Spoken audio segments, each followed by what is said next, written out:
صراط مستقيم تنزيل العزيز الرحيم لتنذر قوما ما أنذر آباؤهم فهم غافلون لقد حق القول على أكثرهم فهم لا يؤمنون إنا جعلنا في أعناقهم أغلالا فإلى الأذقان فهم مقمحون وجعلنا من بين أيديهم سدا ومن خلفهم سدا فأغشيناهم فهم لا يبصرون وسواء عليهم أنذرتهم أم لم تنذرهم لا يؤمنون إنما تنذر من اتبع الذكر وخشي الرحمن بالغيب فبشره بمغفرة وأجر كريم إنا نحن نحيي الموتى ونكتب ما قدموا وآثارهم وكل شيء أحصيناه في إمام مبين واضرب لهم مثلا أصحاب القرية إذ جاءها المرسلون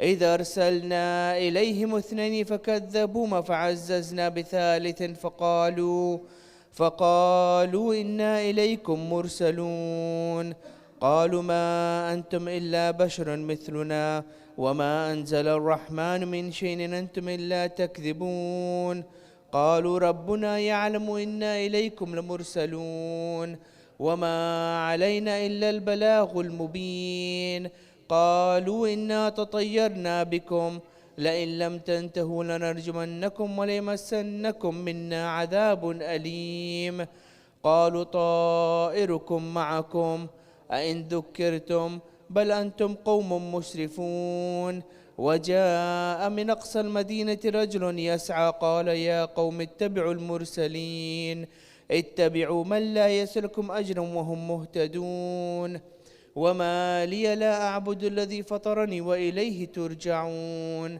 أأتخذ من دونه آلهة يردني الرحمن بضر لا تغني عني شفاعتهم شيئا ولا ينقذون إني إذا لفي ضلال مبين إني آمنت بربكم فاسمعون قيل ادخل الجنة قال يا ليت قومي يعلمون بما غفر لي ربي وجعلني من المكرمين وما أنزلنا على قومه من بعد من جند من السماء وما كنا منزلين إن كانت إلا صيحة واحدة فإذا هم خامدون يا حسرة على العباد ما يأتيهم من رسول إلا كانوا به يستهزئون ألم يروا كم أهلكنا قبلهم من القرون أنهم إليهم لا يرجعون وإن كل لما جميع لدينا محضرون وآية لهم الأرض الميتة وأحييناها وأخرجنا منها حبا فمنه يأكلون وجعلنا فيها جنات من نخيل وعناب وفجرنا فيها من العيون ليأكلوا من ثمره وما عملت أيديهم أفلا يشكرون سبحان الذي خلق الأزواج كلها مما تنبت الأرض ومن أنفسهم ومما لا يعلمون وآية لهم الليل نسلخ منه النهار فإذا هم مظلمون والشمس تجري لمستقر لها ذلك تقدير العزيز العليم والقمر قدرناه منازل حتى عاد كالعرجون القديم لا الشمس ينبغي لها أن تدرك القمر ولا الليل سابق النهار وكل في فلك يسبحون وآية لهم أنا حملنا ذريتهم في الفلك المشحون وخلقنا لهم من مثله ما يركبون وإن نشأ نغرقهم فلا صريخ لهم ولا هم ينقذون إلا رحمة منا ومتاعا إلى حين وإذا قيل لهم اتقوا ما بين أيديكم وما خلفكم لعلكم ترحمون وما تأتيهم من آية من آيات ربهم إلا كانوا عنها معرضين وإذا قيل لهم انفقوا مما رزقكم الله قال الذين كفروا للذين آمنوا نطعم من لو يشاء الله وأطعمه إن أنتم إلا في ضلال مبين ويقولون متى هذا الوعد إن كنتم صادقين ما ينظرون إلا صيحة واحدة تأخذهم وهم يخصمون فلا يستطيعون توصية ولا إلى أهلهم يرجعون. ونفخ في الصور فإذا هم من الأجداث إلى ربهم ينسلون. قالوا يا ويلنا من بعثنا من مرقدنا هذا ما وعد الرحمن وصدق المرسلون. إن كانت إلا صيحة واحدة فإذا هم جميع لدينا محضرون. فاليوم لا تظلم نفسا شيئا ولا تجزون إلا ما كنتم تعملون. إن أصحاب الجنة اليوم في شغل فاكهون هم وأزواجهم في ظلال على الأرائك متكئون لهم فيها فاكهة ولهم ما يدعون. سلام قولا من رب رحيم. وامتازوا اليوم أيها المجرمون. ألم أعهد إليكم يا بني آدم أن لا تعبدوا الشيطان إنه لكم عدو مبين وأن اعبدوني هذا صراط مستقيم. ولقد ضل منكم جبلا كثيرا أفلم تكونوا تعقلون. هذه جهنم التي كنتم توعدون اصلوها اليوم بما كنتم تكفرون. اليوم نختم على أفواههم وتكلمنا أيديهم وتشهد أرجلهم بما كانوا يكسبون. ولو نشاء لطمسنا على أعينهم فاستبقوا الصراط فأنى يبصرون. ولو نشاء لمسخناهم على مكانة فما استطاعوا مضيا ولا يرجعون. ومن نعمره ننكس في الخلق أفلا يعقلون. وما علمناه الشعر وما ينبغي له إن هو إلا ذكر وقرآن مبين لينذر من كان حيا ويحق القول على الكافرين. أولم يروا أنا خلقنا لهم مما عملت أيدينا أنعاما فهم لها مالكون وذللناها لهم فمنها ركوبهم ومنها يأكلون ولهم فيها منافع ومشارب أفلا يشكرون. واتخذوا من دون الله آلهة لعلهم ينصرون لا يستطيعون نصرهم وهم لهم جند محضرون. فلا يحزنك قولهم إنا نعلم ما يسرون وما يعلنون.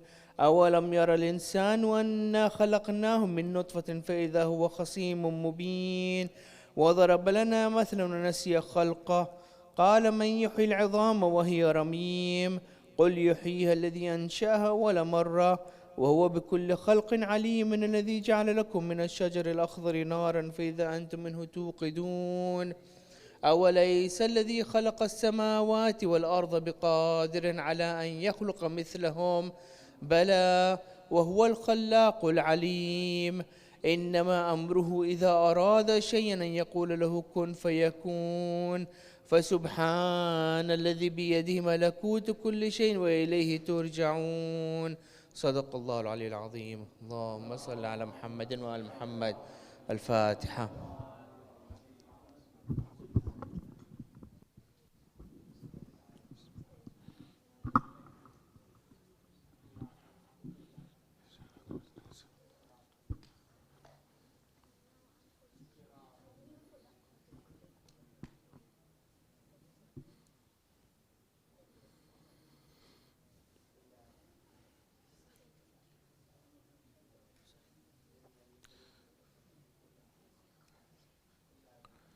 بسم الله الرحمن الرحيم.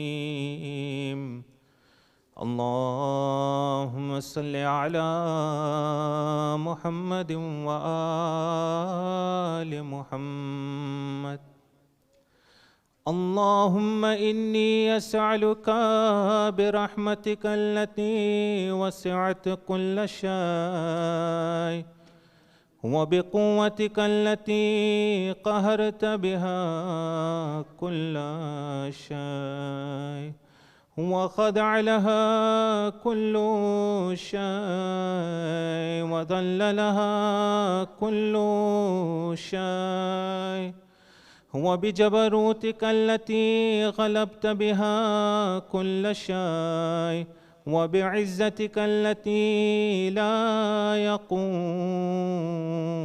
لها شيء وبعظمتك التي ملأت كل شيء، وبسلطانك الذي على كل شيء، وبوجهك الباقي بعد فناء كل شيء، وبأسمائك التي ملأت أركان كل شيء، وبعلمك الذي أحاط بكل شيء، وبنور وجهك الذي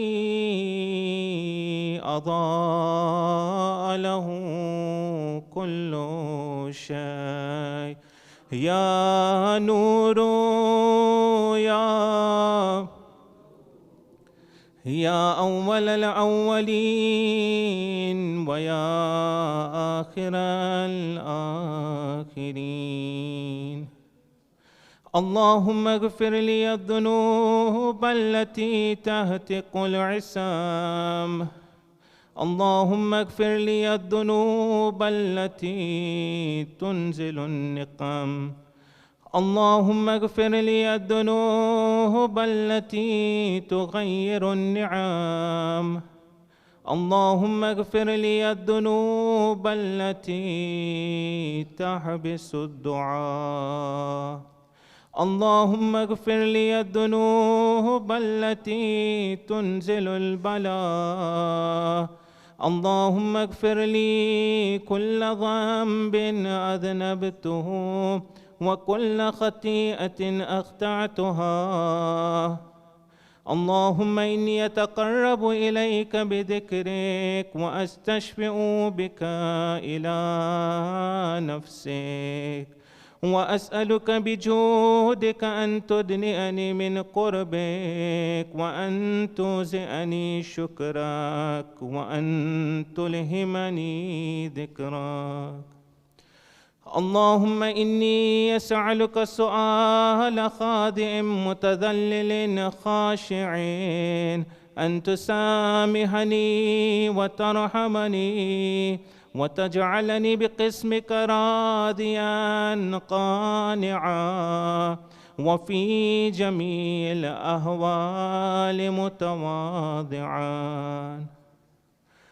اللهم وأسألك سؤال من اشتدت فاقته وأنزل بك عند الشدائد هاجته، وعظم فيما عندك رغبته. اللهم عظم سلطانك وعلى مكانك، وخفي مكرك وظهر أمرك، وغلب قهرك وجرت قدرتك، ولا يمكن الفرار من حكومتك. اللهم لا أجد لذنوبي غافرا، ولا لقبائه ساترا، ولا لشيء من عملي القبيح بالحسن مبدلا غيرك. لا إله إلا أنت سبحانك وبحمدك. ظلمت نفسي وتجرعت بجهلي، وسكنت إلى قديم ذكرك لي ومنك علي. اللهم مولاي كم من قبيح سترته، وكم من فادهم من البلاء أقلته، وكم من إيثار وقيته، وكم من مكروح دفعته، وكم من ثناء جميل لست أهلا له نشرته. اللهم عظم بلائي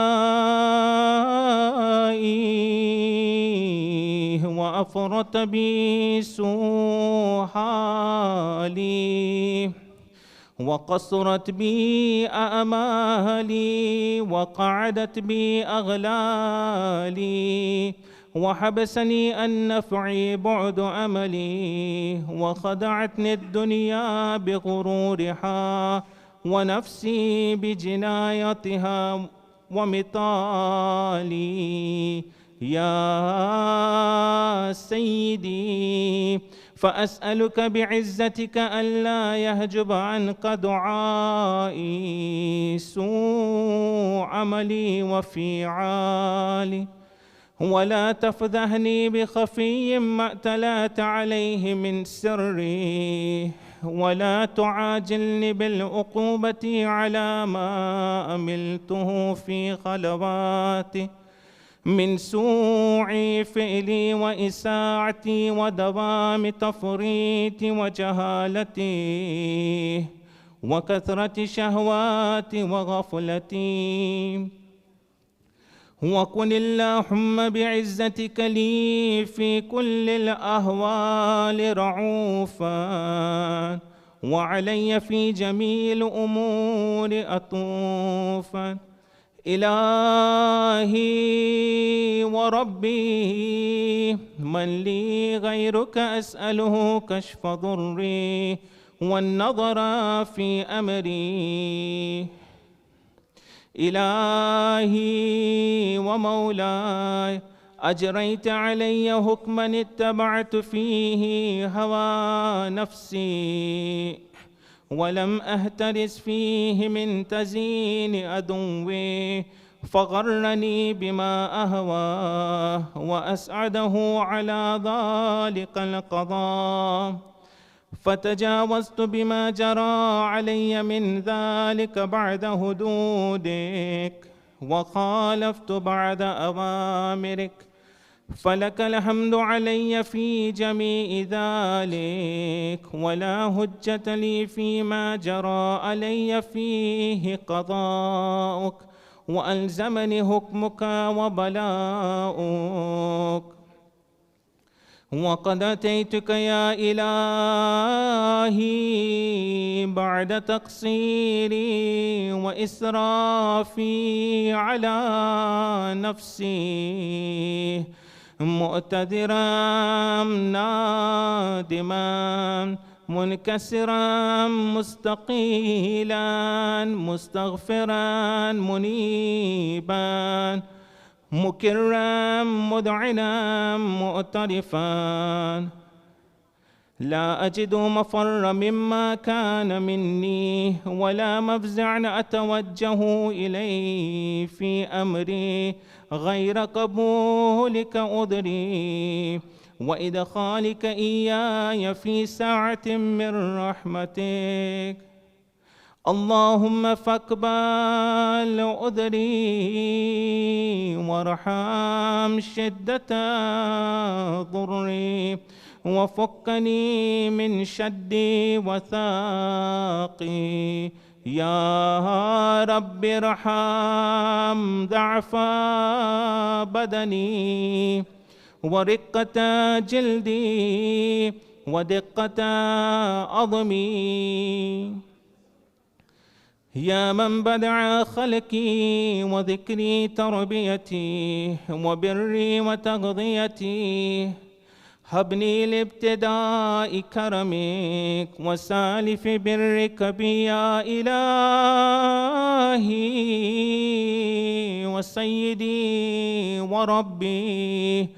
أتراك معذبي بنارك بعد توحيدك، وبعد ما انتبى عليه قلبي من معرفتك، ولهج به لساني من ذكرك، واعتقده ضميري من حبك، وبعد صدق اعترافي ودعائي خاضعا لربوبيتك.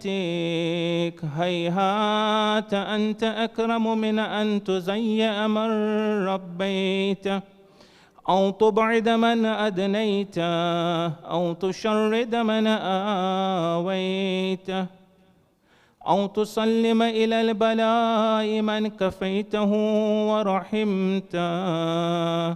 وليت شعري يا سيدي وإلهي ومولاي أتسلط النار على وجوه خرت لعظمتك ساجدة، وعلى ألسن نطقت بتوحيدك صادقة، وبشكرك مادحة، وعلى قلوب اعترفت بإلهيتك محققة، وعلى ظماهر حوت من العلم بك حتى صارت خاشعة، وعلى جوارها سعت إلى أوطان تعبدك طاعية، وأشارت باستغفارك مذعنة.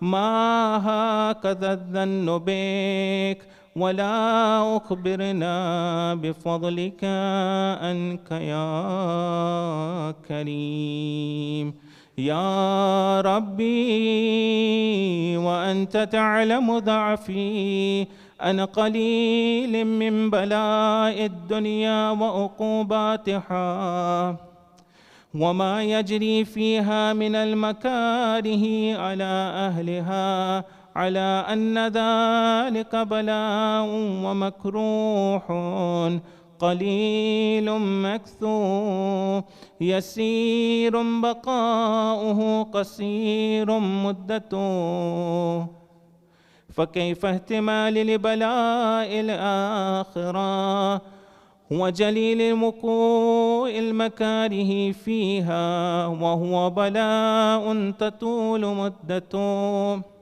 ويدوم مقامه ولا يخفف عن أهله، لأنه لا يكون إلا عن غضبك وانتقامك وسخطك، وهذا ما لا تقوم له السماوات والأرض.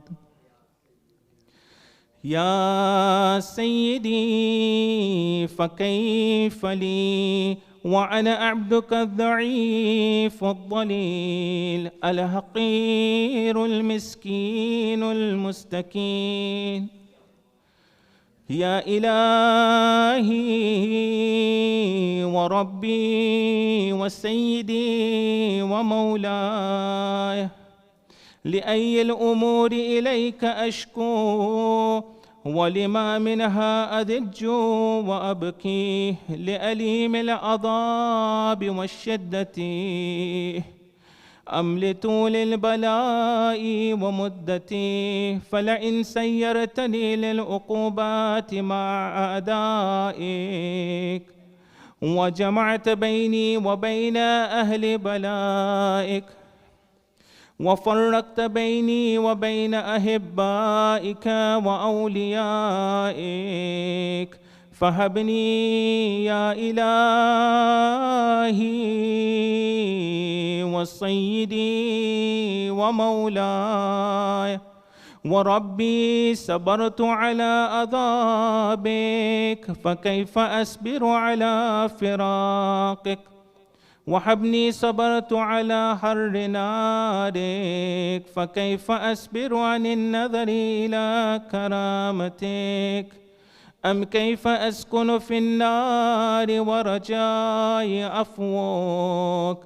فبعزتك يا سيدي ومولاي أقسم صادقا لئن تركتني ناطقا لعزجن إليك بين أهلها زجيج العاملين، ولأصرخن إليك صراخ المستصرخين، ولأبكين عليك بكاء الفاقدين، ولو نادينك أين كنت يا ولي المؤمنين، يا غاية آمال العارفين، يا غياث المستغيثين، يا حبيب قلوب الصادقين، ويا إله العالمين.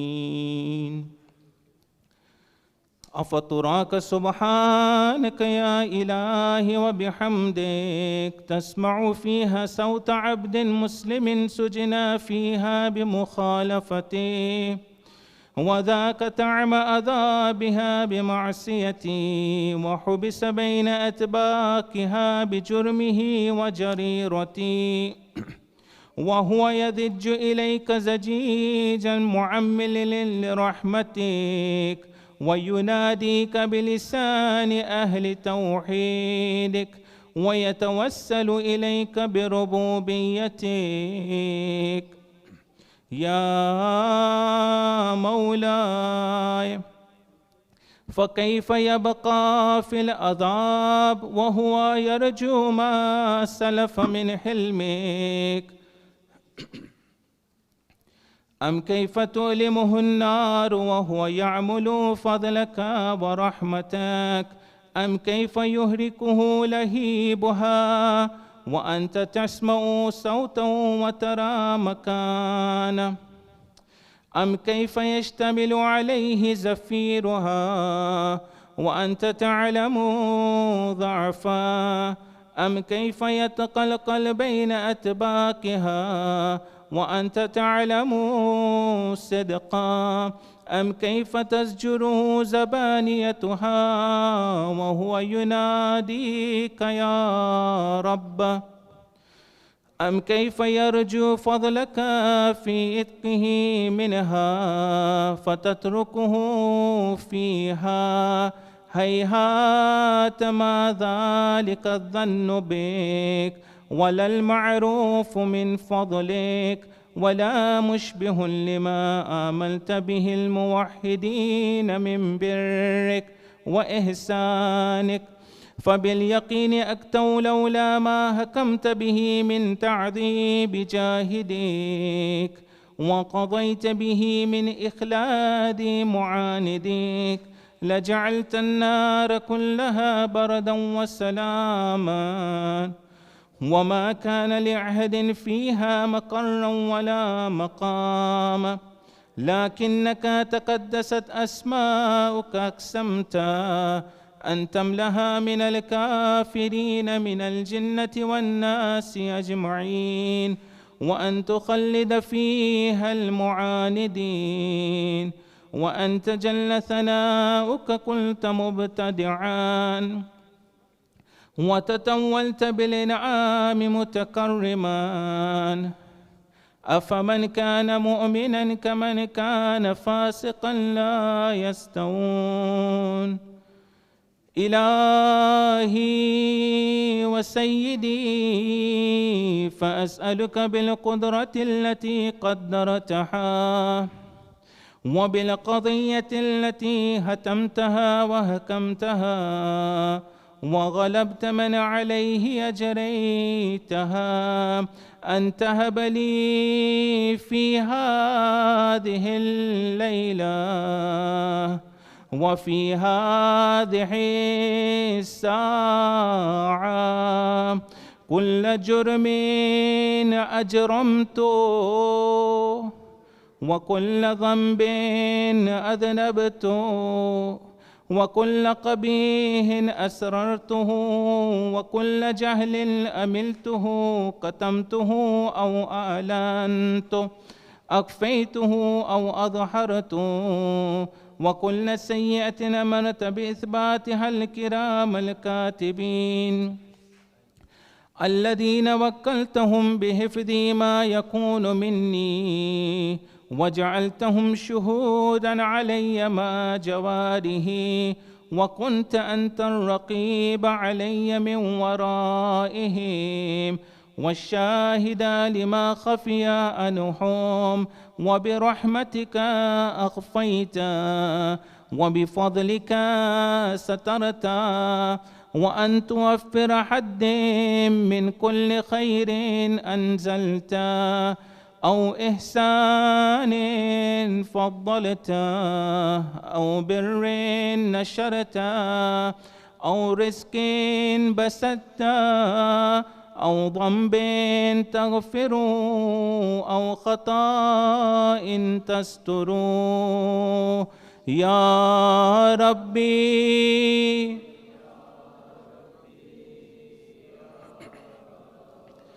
يا إلهي وسيدي ومولاي ومالك رقي، يا من بيده ناسيتي، يا أليما بضري ومسكنتي، يا خبيرا بفقري وفاقتي، يا ربي أسألك بحقك وقدسك وعظم صفاتك وأسمائك أن تجعل أوقات من الليل والنهار بذكرك معمورة وبخدمتك موصولة وأعمال عندك مقبولة، حتى تكون أعمالي وأورادي كلها وردا واحدا، وحالي في خدمتك سرمدا. يا سيدي يا من عليه مؤولي، يا من إليه شكوت أحوالي، يا ربي قوم على خدمتك جواره، واشتد على العزيمة جوانه، وهب لي الجد في خشيتك والدوام في الاتصال بخدمتك، حتى أسرح إليك في ميادين السابقين، وأسرع إليك في المبارزين، وأشتاق إلى قربك في المشتاقين، وأدنو منك ذنو المخلصين، وأخافك مخافة الموقنين، وأجتمع في جوارك مع المؤمنين. اللهم ومن أرادني بسوء فارد، ومن كادني فقد، واجعلني من أحسن عبيدك نصيبا عندك، وأقربهم منزلة منك، وأخصهم زلفة لديك، فإنه لا ينال ذلك إلا بفضلك.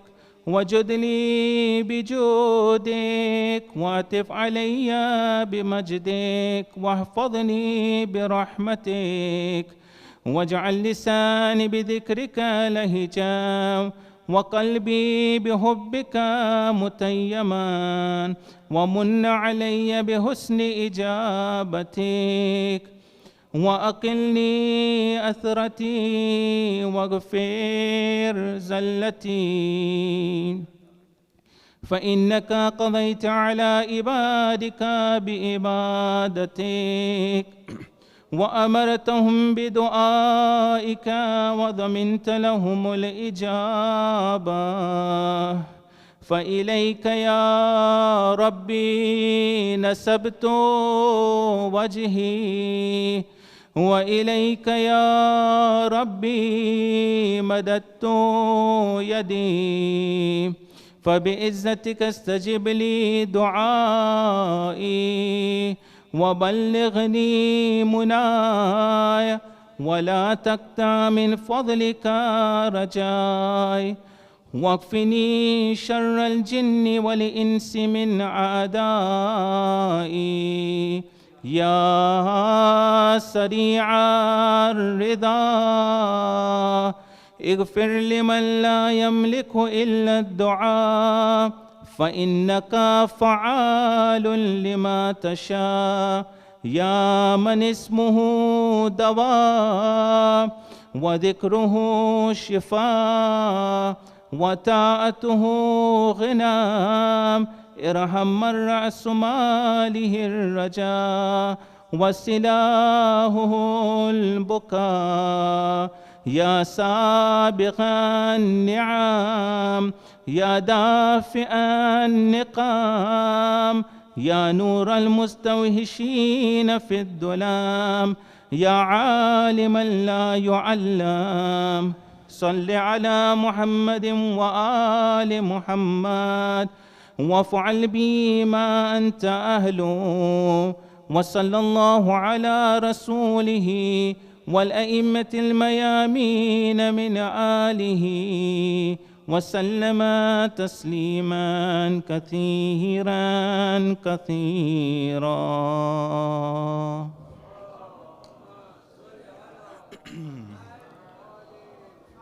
الفاتحة.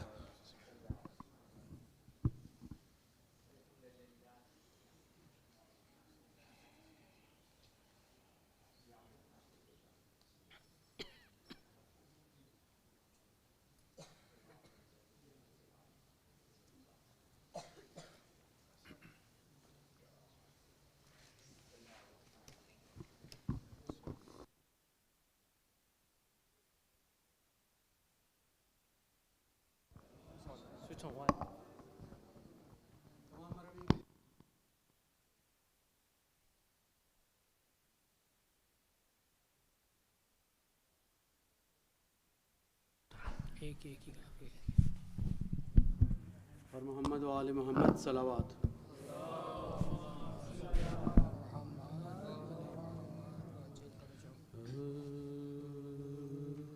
بابا کو روتے روتے جو زہرا گزر گئی، گل پڑ گیا کہ بنت نبی کوچ کر گئی، فاقوں کے رنج سہ کے حضور پدر گئی، محبوب کبریا کی عزادار مر گئی، محبوب کبریا کی عزادار مر گئی. 18ویں برس نے یہ آفت دکھائی ہے، آل نبی کو چرخ نے لوٹا دہائی ہے. 18ویں برس نے یہ آفت دکھائی ہے، آل نبی کو چرخ نے لوٹا دہائی ہے. یہ سن کے بے قرار ہوئی وہ جگر فگار، چادر زمیں پہ پھینک کے چلائی بار بار، بچے ہیں ان کو صبر دے اے میرے گردگار، اب وہ کھلانے والی کہاں تم پہ میں نثار، اب وہ کھلانے والی کہاں تم پہ میں نثار. پیارو تمہاری پالنے والی گزر گئی، کھاؤ گے کس کے ہاتھ سے اماں تو مر گئی. پیارو تمہاری پالنے والی گزر گئی، کھاؤ گے کس کے ہاتھ سے اماں تو مر گئی. شیر خدا تھے مضطر و مغموم ایک طرف، سر پیٹتی تھی زینب و کلثوم ایک طرف، پکڑے تھے دل کو سید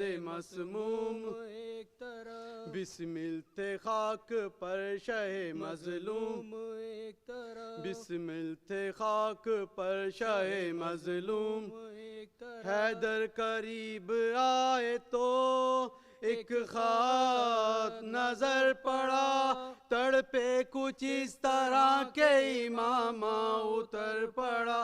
حیدر قریب آئے تو ایک خط نظر پڑا، تڑپے کچھ اس طرح کہ امامہ اتر پڑا. لکھا تھا یہ کہ آخری مجرا قبول ہو، شاہ تم وسیع جناب رسول ہو، یا شاہ تم وسیع جناب رسول ہو، صدقہ حضور کا میرا مقصد حصول ہو، صدقہ صدقہ حضور کا میرا مقصد حصول ہو. منہ سے نہ کہہ سکی کہ حزین و ملول ہو، منہ سے نہ کہہ سکی کہ حزین و ملول ہو. میری وصیتیں نہ فراموش کیجیو، اول یہ ہے کہ آپ مجھے غسل دیجیو، میری وصیتیں نہ فراموش کیجیو، اول یہ ہے کہ آپ مجھے غسل دیجیو، دویم یہ ہے کہ شب کو جنازہ اٹھائیو، مردے کا سایہ بھی نہ کسی کو دکھائیو، یہاں تک کہ قبر بھی نہ کسی کو بتائیو، کتنی جگہ نشان لحد کا بنائیو، سویم یہ ہے کہ پاس یتیموں کا کیجیو، شفقت سے بولیو کبھی گڑ کی نہ دیجیو، سویم یہ ہے کہ پاس یتیموں کا کیجیو، شفقت سے بولیو کبھی گڑ کی نہ دیجیو، بابا کو روتے روتے جو زہرا گزر گئی. صلوات.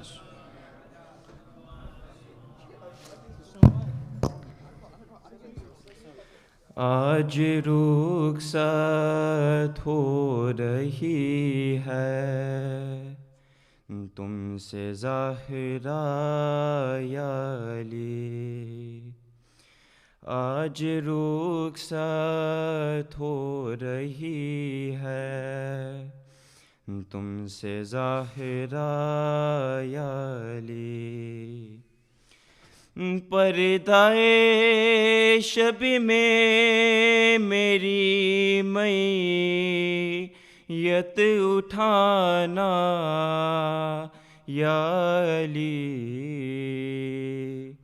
آج رخصت ہو رہی ہے تم سے زہرا یا علی، پس لیا توڑی گئی کیسے یہ بتلاؤں گی میں، حشر کے میدان بھی اس حال میں آؤں گی میں، ہاتھ پہلو سے نہ تم میں راہ ہٹانا یا علی، آج رخصت ہو رہی ہے تم سے زہرا یا علی، وہ مصیبت آپ نے اچھا ہوا دیکھی نہیں، اب میں سیدھے ہاتھ سے تسبیح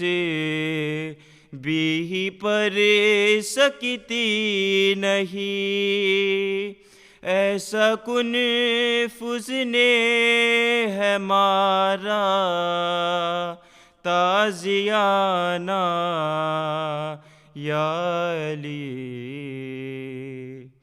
آج رخصت ہو رہی ہے تم سے زہرا یا علی، کہتی ہے زینب یہ مجھ سے دیکھ کر چہرہ میرا، آپ کے رخسار پر یہ نیل ہے کیسا پرا، میں نے کھایا ہے تماچا مت بتانا یا علی، آج رخصت ہو رہی ہے تم سے ظاہرہ یا علی، تازیہ نے کی اذیت کا اٹھانا ایک طرف، وہ تماچے قتل محسن در جلانا ایک طرف، سب سے مشکل تھا مگر در بار جانا یا علی، آج رخصت ہو رہی ہے تم سے ظاہرہ یا علی، جب میری تلقین پر نہ یاد کر لینا ذرا، در کے گرنے سے میرا بازو بھی ہے ٹوٹا ہوا، میرے شانوں کو ذرا رے ہلانا یا علی، آج رخصت ہو رہی ہے تم سے ظاہرہ یا علی، جب سے آئی ہوں پلٹ کر فکر ہے مجھ کو یہی، میں تو پردے میں گئی پھر بھی ضعیفہ ہو گئی، بیری دربار ہے زینب کو جانا یا علی، آج رخصت ہو رہی ہے تم سے ظاہرہ یا علی، آج رخصت ہو رہی ہے تم سے ظاہرہ یا علی، اور محمد و آل محمد صلوات۔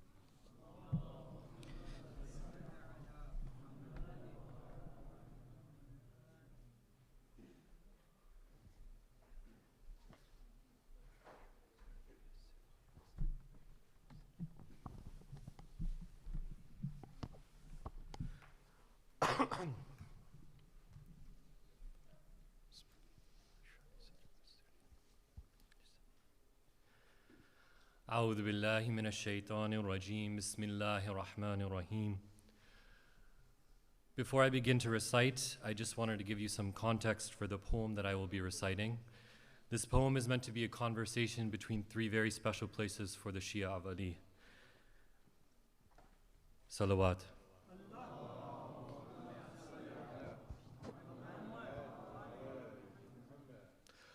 Upon my plains he called upon Allah by the best of his names, sacrificing until only he remained. Upon my plains they surrounded and taunted the dryness of his tongue. Upon my plains the ones whose blood was spilled were those who truly won.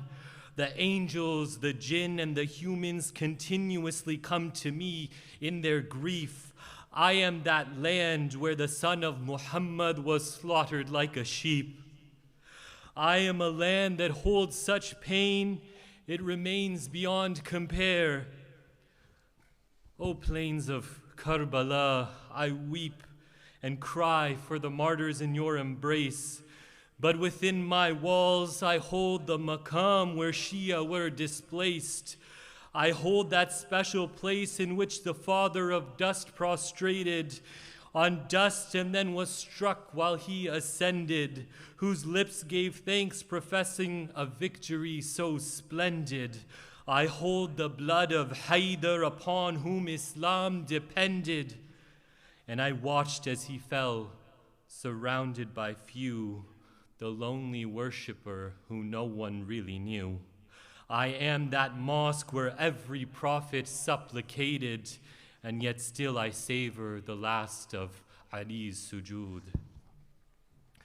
O Masjid of Kufa, where dust met the dust, I weep for your pain, but my tragedy has been hidden, and for that I complain. I am the separation between haqq and hypocrites, the cocoon of martyrdom and its chrysalis. Behind me the cloak was placed, and Jibra'il would descend, but when Muhammad left this world, none came to me with condolences to send. Instead, torches and kindling were placed upon me by the wickedest of men. I saw her fingers bracing as she placed her weight and resisted. I heard her heavenly voice in distress as they persisted. I felt the baby and the nail as angels wailed. I was the first witness and the origin of tribulation. I watched as evil men slew the daughter of the best of creation. I witnessed a pattern that would echo 12 more times, but none weep harder than the one whose tragedy was mine, for she is their mother and feels their pain deeper than her own. She felt the poison of Hassan, and when Husayn stood alone, she visits her sons in Baqi, Samarra, Mashhad, Kadmain, and Karbala. She is the leader of the women of Jannah. Come see my grief, O plains of Karbala. O Masjid of Kufa, I am the broken and burnt door of Fatemiyah. Salawat ala Muhammad wa ali Muhammad.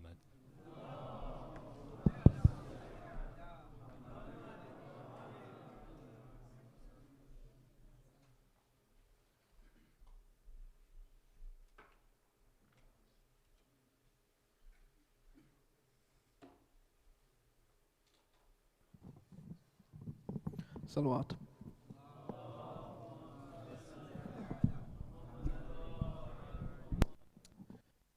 My dear elders, brothers and sisters, Assalamu alaikum. Just a few announcements for you today. First of all, our budget for Ayyame Fatemiyah is £4,000. We really need your help in trying to achieve this and hit the target. We are trying to cover all the costs for it. We'd really appreciate any donation you can make, no matter how small. All donations will be much appreciated. Please speak to Brother Husayn Merchant in the gents and Sister Zainab Leicester in the ladies. Announcement number 2, tomorrow night after the main program, the Behlul Society will be hosting a discussion circle for all gents and ladies between the ages of 15 and 35 with our guest speaker, Sheikh Shomali. Finally, tonight's majlis is sponsored for the following marhumin. Please can we remember them with a Surah Fatemiyah.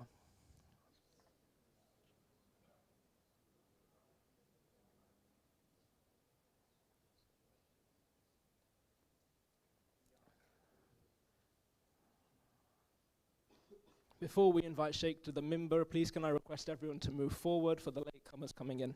Salawat.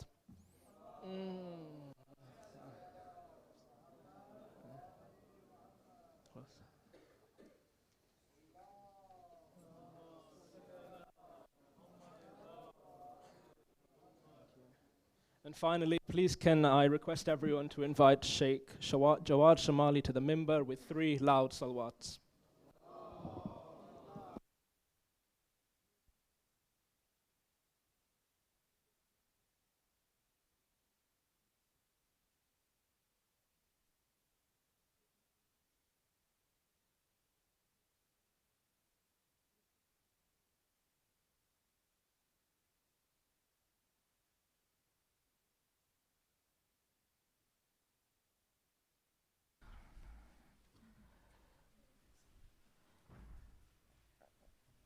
بسم الله الرحمن الرحيم وبه نستعين ثم الصلاة والسلام على سيدنا ونبينا أبي القاسم المصطفى محمد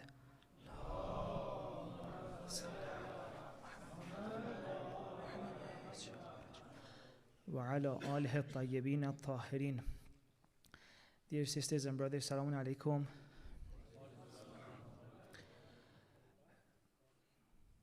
It's an honor for me to be with you in this very special night.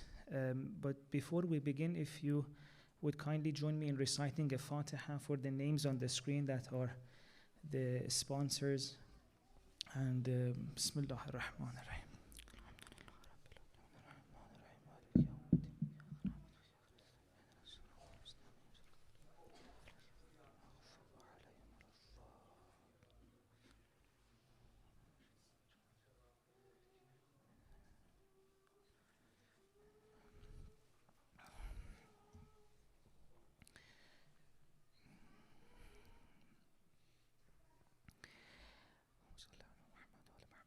If it's okay, please recite another salawat.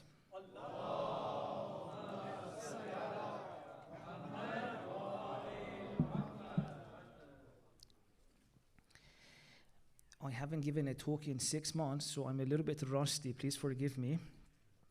In Muharram, something happened though, which I want to share with you. Because I wasn't giving a lecture, I was like, I still need to go to the session. So I went to someone else's talk. And it was so nice to be able to listen, like without the pressure of you have to give something useful. But one thing I realized is that sitting on the floor is so difficult. And so I was like, oh my God, all the time I'm sitting here very comfortable. I should really appreciate people who come and sit on the floor. So please recite the salawat for yourself.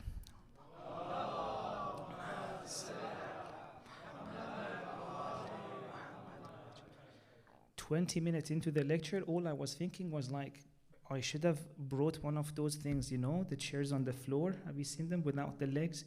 So I really appreciate, bless you, for coming, sitting. And it's something that, for whatever reason, I hadn't really thought about. And I hope, inshallah, with all this energy you've put and on such important nights, we can have a discussion that hopefully, inshallah, will benefit us. One of the reasons, again, I really enjoyed not lecturing was lecturing to the Shia community is one of the hardest things in the world, for myself at least. And the reason for that, inshallah, is what I will explain tonight. You know, the Fatemiyah nights, the Ayyame Fatemiyah, are one of the most important nights in the year. Missing out on having Lady Fatima more in the world is one of the maybe most tragic things that happened for humanity. That's what I want to explain. That we didn't just lost a personality who lived all those centuries ago. With losing her, we also lost a very important key. Humanity lost. That's what I want to talk about in the next 4 nights. 3 nights and maybe 1 day. One of the questions that has been on my mind for a long time is, what are we doing here? And I don't mean in this center, I mean in this world. It's really been fascinating me since I was very young.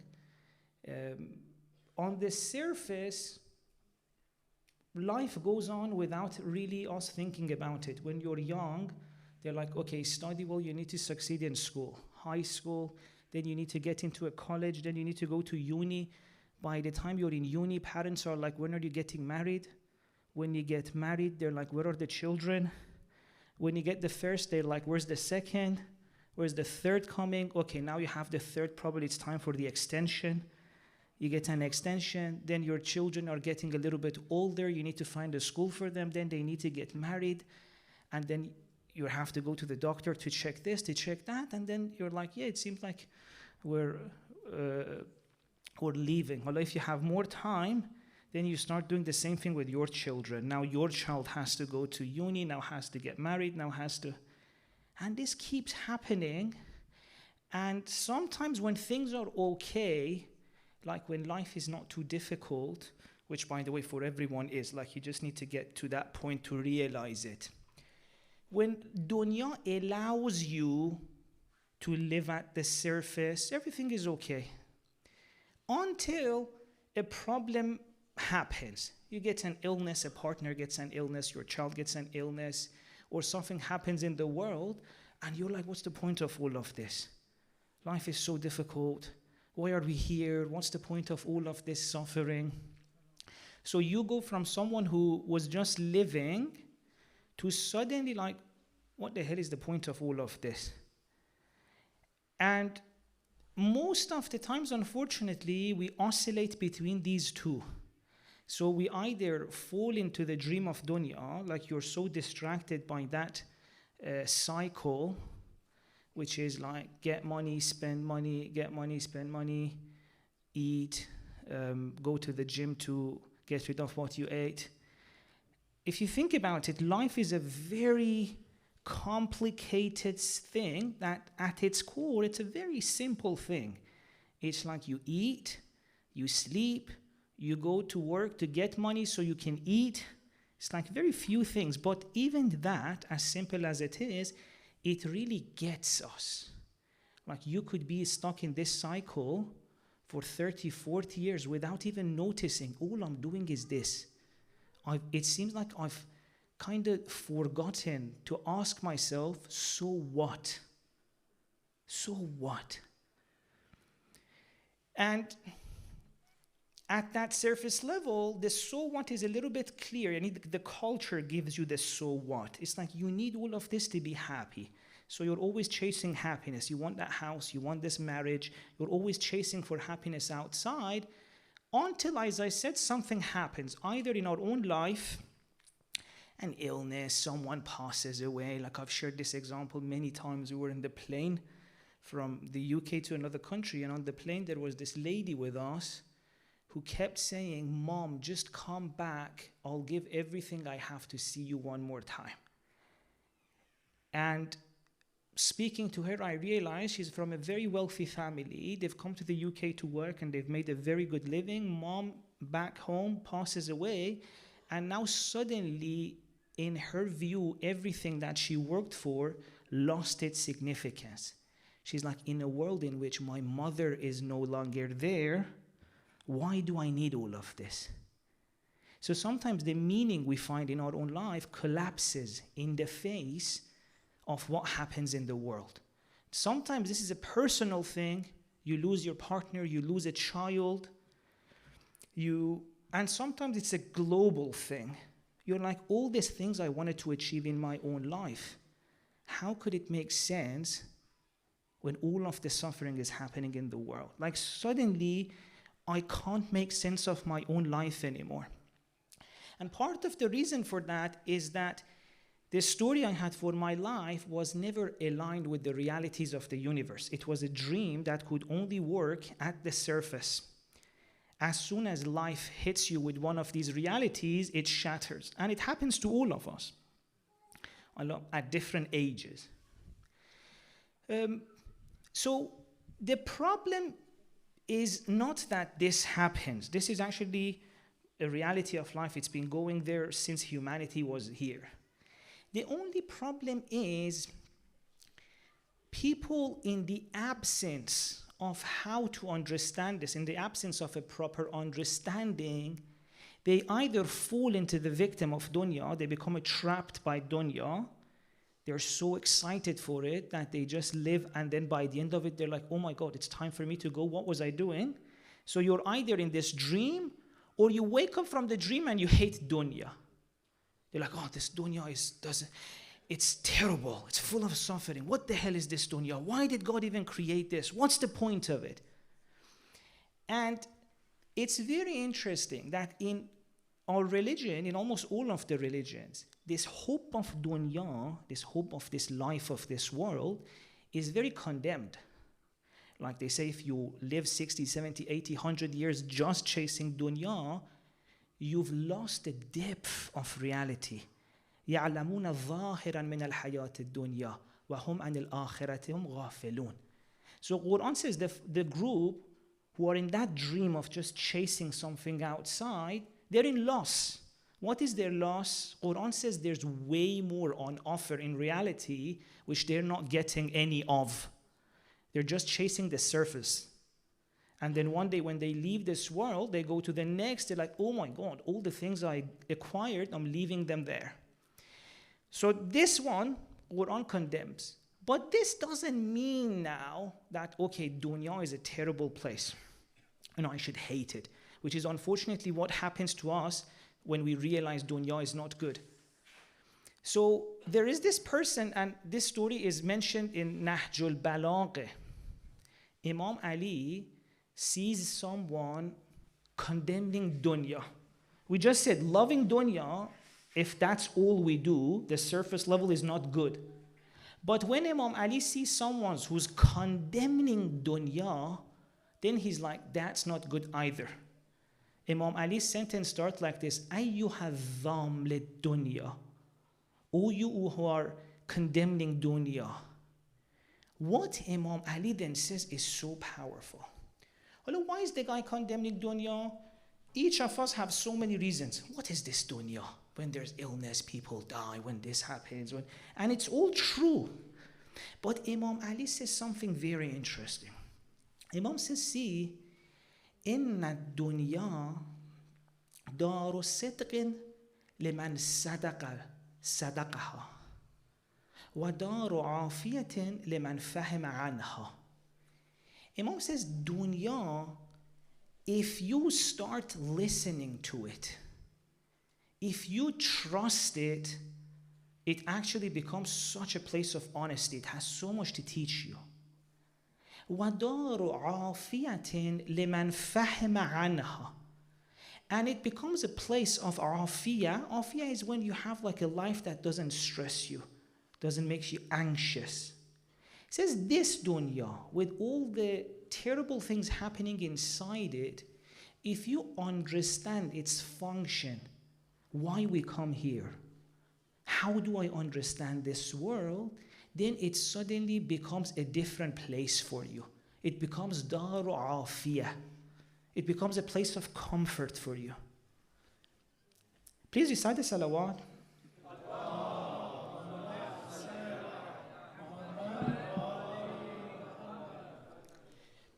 So, this is what I want to talk about. What is, when Imam Ali alayhi salam in Nahjul Balagh says, the one who understands dunya, the one who trusts dunya, will find it a comfortable place to live in. What is that understanding? How come 14 centuries after Imam Ali, still dunya for many of us is not really a place of comfort? And what is that comfort? Is it a comfortable house? What is it? And this is why I said talking to a Shia audience is very difficult. Why? Because on the one hand, we're talking to a tradition who's been given so many gems. When you have Imam Ali, when you have Lady Fatemiyah, you have so many gems. Gems which for centuries our parents, our grandfathers, and so many other people have worked really hard, made sacrifices to make sure it reaches us. This part is good. This part is easy to say. If I say that, everyone gets happy. Like, alhamdulillah, throughout centuries, we kept this message alive. Through our sessions, through sessions like this, through sessions in people's houses, through mothers making sure their children grow up with the love for Ahl Bayt, through so many different sacrifices. So this part is the good part. The sad part is we have passed on the gem generation after generation, but we've never had the time to open it up and see what is it that's so special about this gem.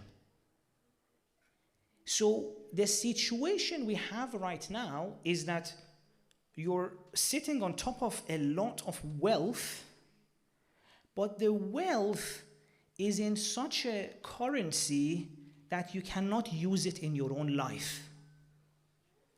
So on the one hand, an imam that we absolutely love, we have his name probably so many places in this center, tells us there's a way of understanding dunya that suddenly your experience changes in. But when I look at my own life, I don't think that dunya is darul afiyah. I have fights with my children. I don't know, maybe relationship issues. I get scared. I get anxious. I don't know how to understand the world. I don't know what's the best way to contribute to the world. I can't even understand the world. That's one of the things a lot of people have been telling me. Say, we can't understand the world anymore. Why is it like this? What's happening? What is the story of us in this world? Why is there so much pain? How can we help? How can we end this pain once and for all? And I want to tell you, all the answers are in this tradition, but we have to now wake up and start unpacking them, unwrapping. A gem that we have to be so grateful to our ancestors who made sure it reaches us. But now it's our responsibility to start not only using it, but sharing it with the world. Please recite the salawat.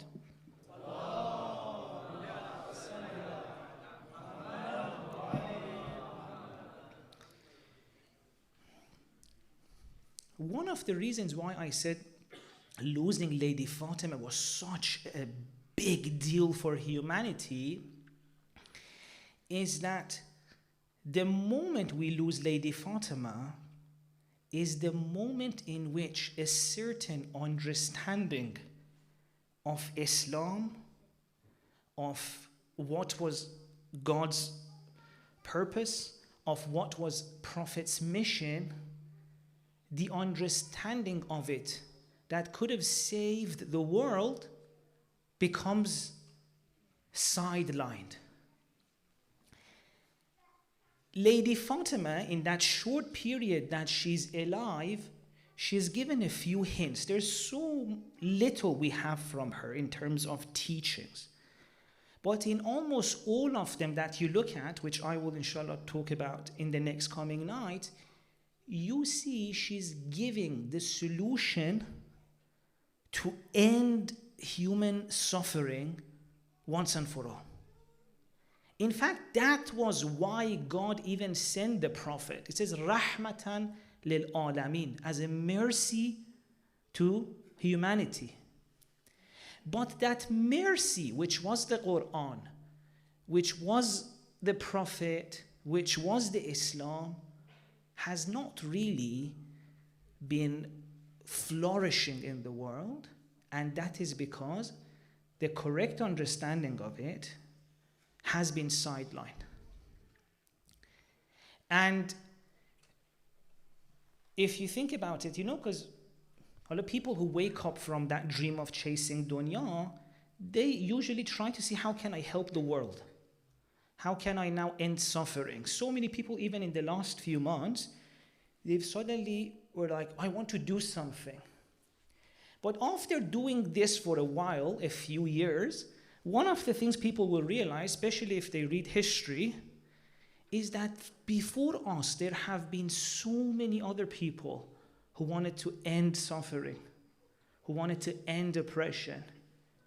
Many of them even succeeded for their own time, but then another form of oppression came up.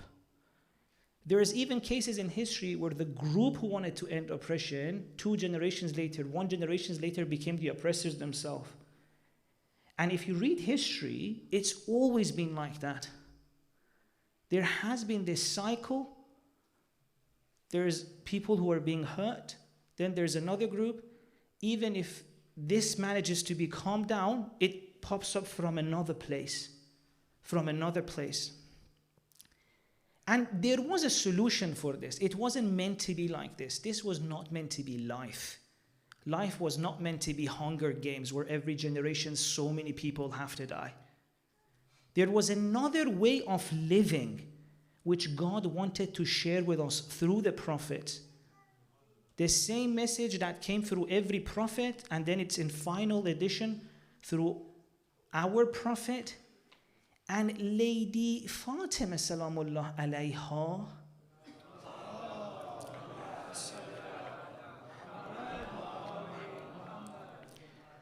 what gives her the most amount of pain is that she knows this understanding that could save humanity is now no one's going to listen to it. That's the main pain she has. In fact, if you think about it, more than caring about herself, you know, she's the one who taught us al-jar thumma ad-dar. First she would pray for the neighbors until sometimes she wouldn't even have time to pray for herself. One of the things that from all those years ago pained her the most was that she was seeing the solution to end human suffering is sitting right next to her, but no one's going to listen to it. And as a result of this, so much pain is going to happen to the world. So much pain. And up to now, still, when you ask people, what's your solution? All the solutions lack the key ingredient, which was the main gift of all the prophets to humanity. But according to the Quran, no group ever listened to their prophets when it came to this one particular teaching. And we'll talk about it. What is that one ingredient that would end human suffering forever? And finally, this board game of insan on this dunya will finish. If you think about it, insan in dunya is the longest game that has not ended. Thousands of years, generation after generations. They come, try, play the game, and leave the world.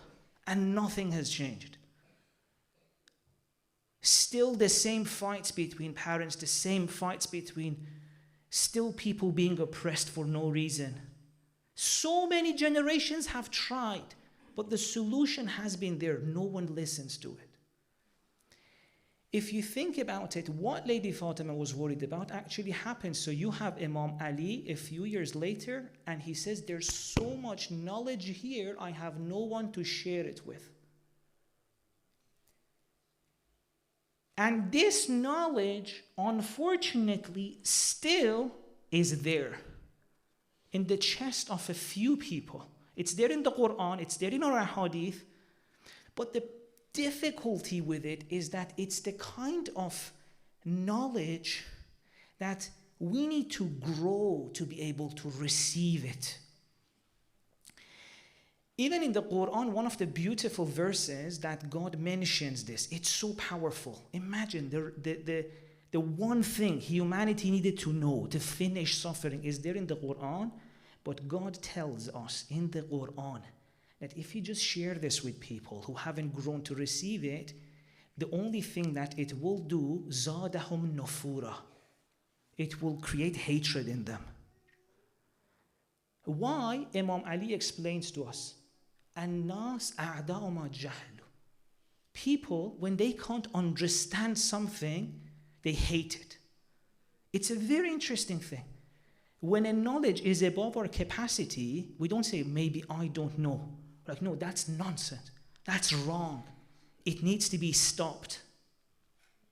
الناس أعداء ما جهلوا. And so even though time after time, through the efforts of beautiful souls like the Ahl Bayt, like the Prophet, this knowledge wanted to come out among people. People themselves were the one who put it back. They said, we don't want it. We don't want it. Why? Because it's a knowledge that's so difficult for people to accept if they haven't grown. And we'll talk about it as we go on in the following sessions. So, what is our situation as people who call themselves for example, Shia of Ahl Bayt? People who have come and have mourned Ayyame Fatemiyah for years. Have we understood it? Do we have that solution? Well, I think if we want to be honest about it, if we had that solution key, our lives would look different. Right? Yeah, one of the challenges we have, and I'm not judging any of us, by the way, I said I will, inshallah, later on share with you that judging, I said it's the wrong way of looking at the world.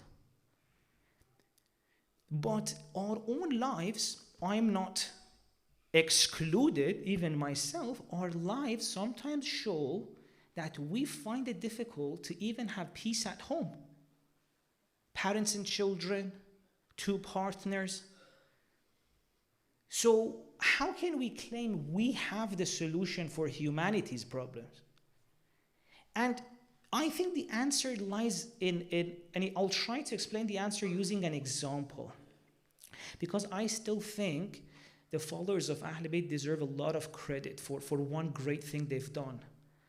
And that is to pass on the answer to the next generation. But how? Imagine, for example, you have a hard drive, an external hard disk, and you have a perfect antivirus for your computer in that hard disk. As long as you don't install it on your computer, it's not going to really make a change, right? But at the very least, you have protected the hard disk. That's what we've done. Not me, of course, I haven't done anything. You guys, the beautiful generations who have kept these sessions going, I've only benefiting from the efforts of millions of beautiful souls who have made sure these gatherings continue, that the teachings of Ahl Bayt reach the next generation.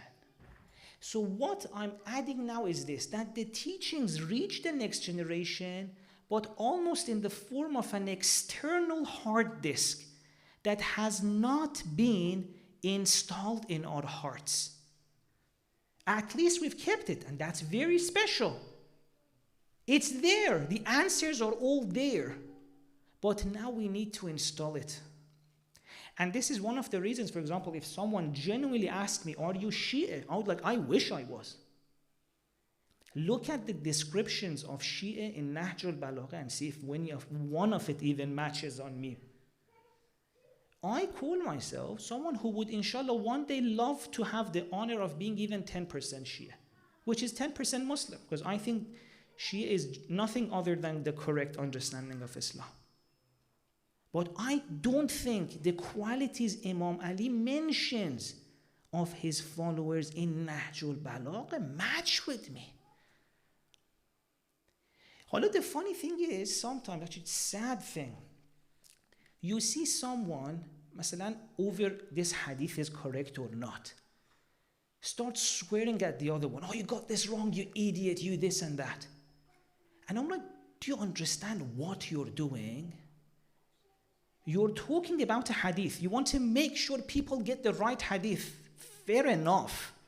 But do you know the person who said that hadith is a person whose words would come out so gently and beautifully, who never swore at anyone, who Imam Sadiq says, if you tell me 10 wrong things, I will not even share one wrong thing about you.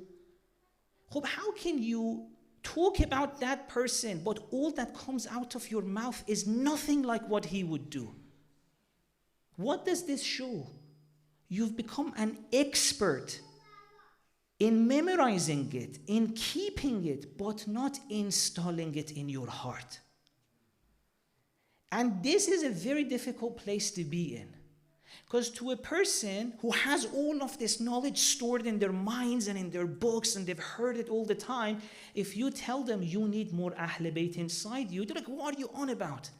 I have the whole Kafi memorized here. Yes, you do. You probably know Kafi more than I know. But the problem is not even one of those hadiths has really sit in your heart. Because one of it was enough for you to change completely. Wallah, one hadith, if it really sits in your heart, and I've even seen it in my own life, the process of when in knowledge, you just have it in memory and then it gets installed as a software on you. For example, there's a hadith by Imam Husayn alayhi salam.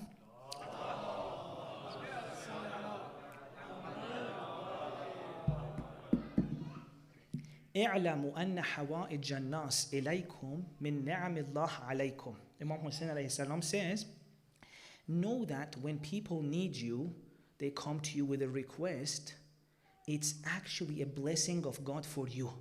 من نعم الله عليكم. In another lecture, we can explain why that is the case. It's really beautiful. It's so profound. But you could literally memorize that, give a lecture about it, and I found this the hard way. But when, for example, your mom calls you and she needs something, like, oh, again. Or, for example, your sibling, oh, again, they always have problems. Well, hang on a second. Didn't you just say, Imam Hussein said, this is God's blessing? Would anyone say about a blessing, oh, another blessing? So what does that mean? The knowledge is there, but it has zero impact in the way you're experiencing life. You still consider people's request for you as a burden. Imam Hussein saw it as a blessing. He literally saw it that way. Lady Fatemiyah, Imam Ali alayhi salam, that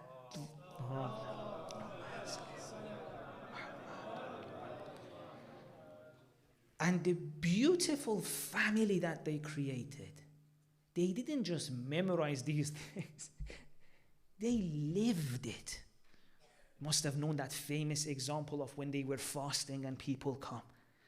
They don't see it as a burden.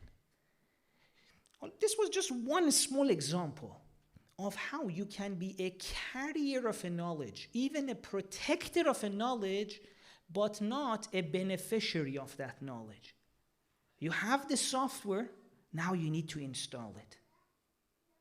And inshallah, from tomorrow onwards, we'll be talking about the most important, it's not even like an app, it's the operating system of all religions. Which if you go to the three most important teachings we have from Lady Fatemiyah, all three of them are referring to this one particular knowledge.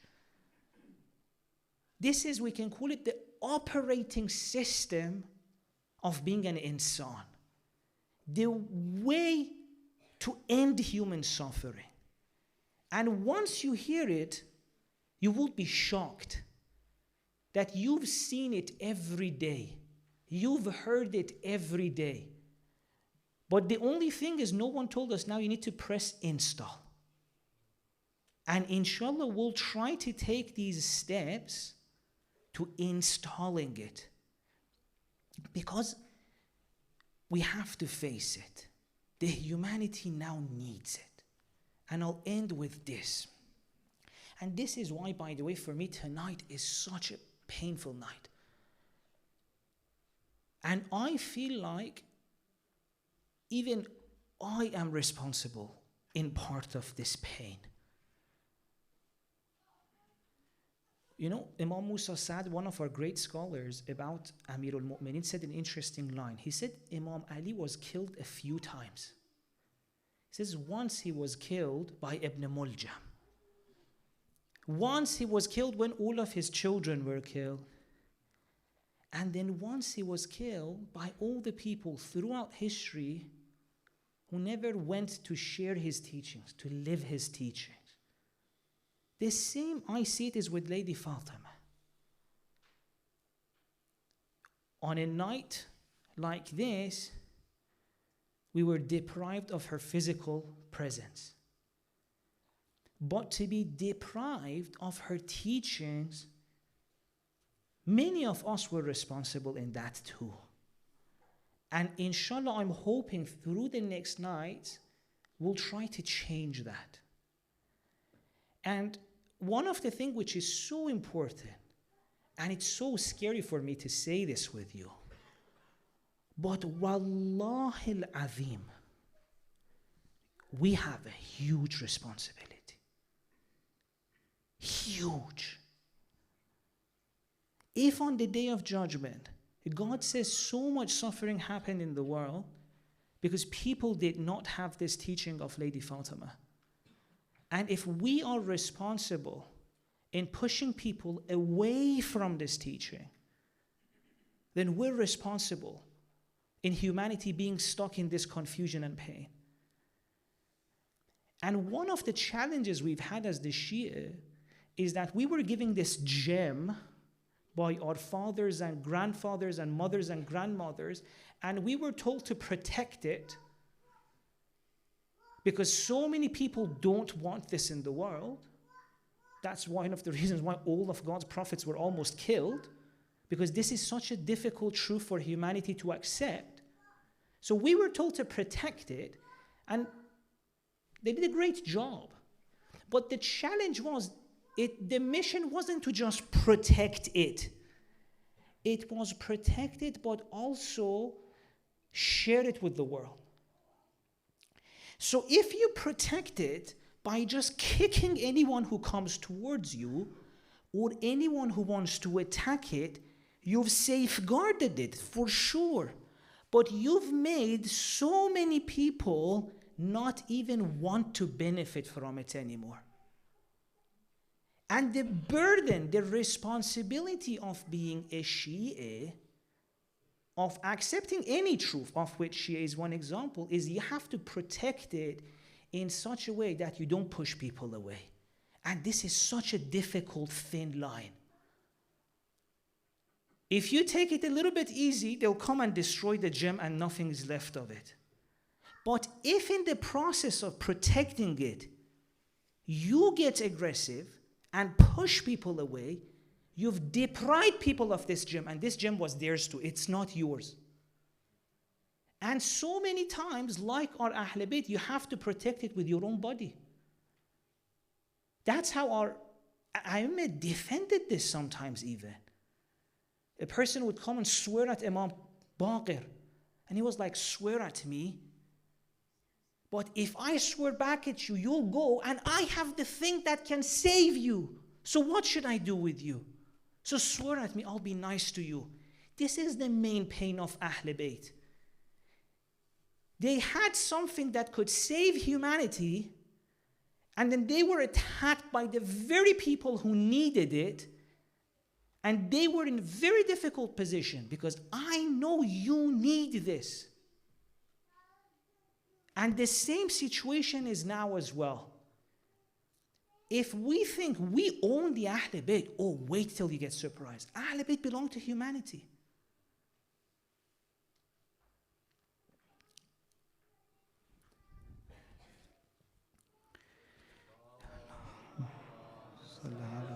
Muhammad wa ali Muhammad wa ajil farajahum. And so inshallah from tomorrow we'll continue talking about how can we now not only benefit from their teaching, but also inshallah share it with the world. It's our historic opportunity. This is what our ancestors worked centuries for the moment when finally the truth of the message of all prophets come out. And a truth in which we were deprived of. And for me, that's why tonight is such a painful night. And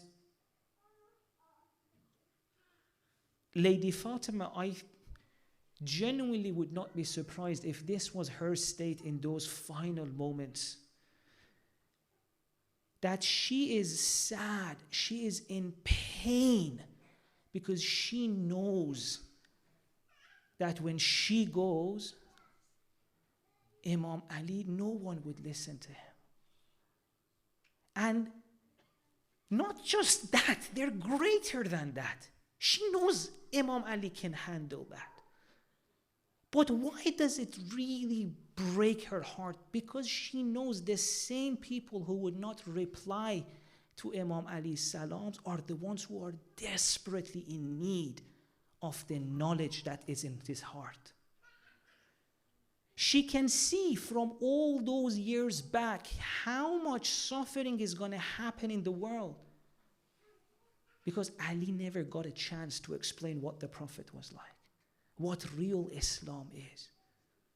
Generations after generations of sufferings and oppression, of pain for humanity, she could see it from that night. Imagine the heaviness on her heart.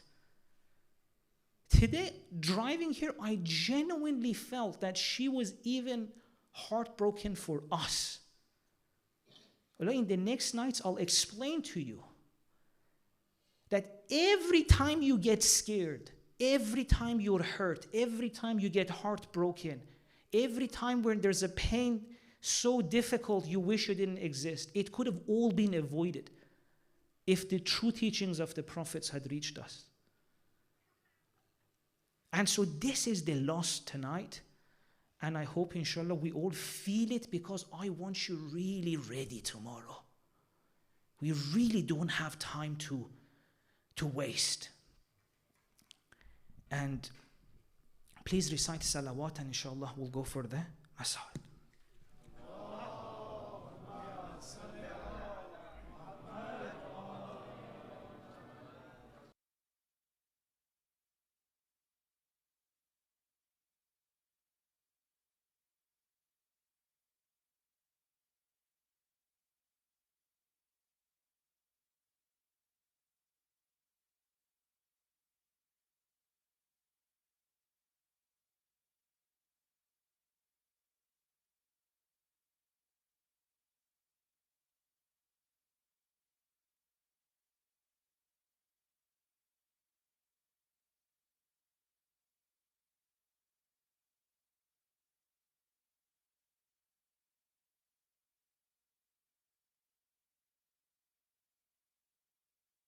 سورة المباركة الفاتحة.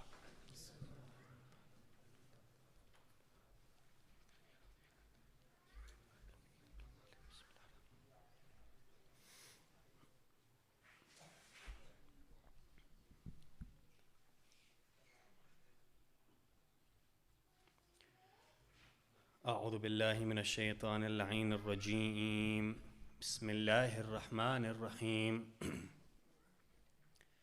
صلى الله عليك يا بنت رسول الله. صلى الله عليك يا بنت نبي الله. صلى الله عليك يا بنت حبيب الله. السلام عليك يا زوجة أمير المؤمنين. السلام عليك يا أم الحسن والحسين سيدي شباب أهل الجنة.